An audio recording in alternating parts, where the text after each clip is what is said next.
It's no longer quite making luxury cars. The brand released a detailed look into the latest creation, the Genesis GV60 Magma. The car is a big change for the company. It moved away from just being comfortable and stepped into the world of high-performance cars.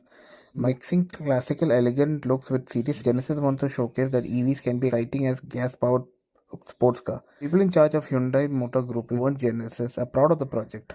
Fred, who leads the research and development, this team worked hard to build some special. He says the car is not only fast and straight line, it's designed to make car feel an connection. The goal was to create a machine that builds even when it's moving at high speed. Engineers had to rebuild the powertrain from the ground up. They upgraded the electrical motors and many internal parts.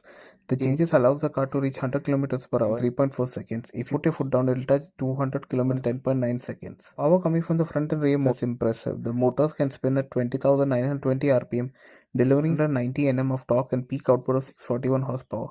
The Genesis GV60 Magnum can reach a top speed of 264 km per hour. There's also write new software to manage all the EVs start to lose their punch once they are already moving fast. Fix this, they use a special two-stage motor system. This the car keep pulling hard even when it's about to reach high speed. There's a boost mode button that gives the driver 15 seconds of maximum power. The car with this much power can beat Genesis at 5 different drive modes. Each of them changes the way it feels. Range mode is all about saving energy. Comfort mode is about daily commute. Balance power, smooth ride. Sport mode makes the car feels a bit more. There's two special modes. Sprint is for racetrack. GT mode is for fun, long highway trips. One interesting detail is the accelerator. Pedals in electric cars feel very light. Engineers at Genesis decide to make push. The senior engineer Kang on the test team. This is done to give the driver control.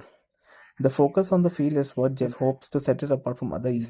Genesis is not chasing top speed records. It wants a high performance car that's still easy to drive and live in the city.